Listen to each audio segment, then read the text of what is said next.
సహోదరి సహోదరులారా, మనందరి జీవితాలలో కప్ప స్వభావము, పాము స్వభావము క్లుప్తంగా కనిపిస్తూ ఉందండి. It is very clear in our life.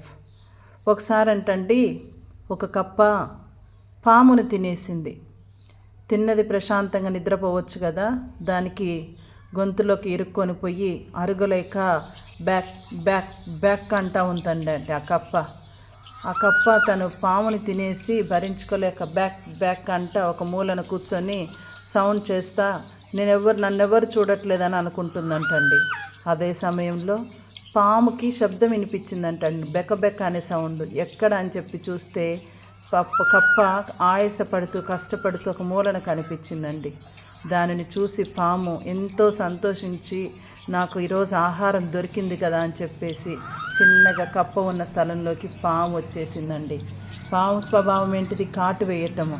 మరి చిన్నగా కప్పని అమాంతంగా చూసి అలా ఒక్కసారిగా పాము కప్పని మింగేసిందంటండి. ఈ కప్ప ఎక్కడో ఉండేది, ప్రశాంతంగా సైలెంట్గా ఉంటే అయిపోయేది కదా, బెక్ బెక్ అని సౌండ్ చేసి తన బుద్ధిని బయట పెట్టుకుంది.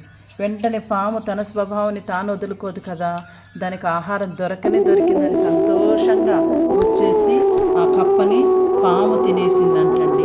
మరి ఇక్కడ స్నేక్ నిశ్శబ్దంగా నవ్వుకుందంటండి, నువ్వు నన్ను ఏం చేయలేవు, కానీ నువ్వు స్నేక్ని, నీ కాటు వేయటం నా స్వభావం అనిందంటండి.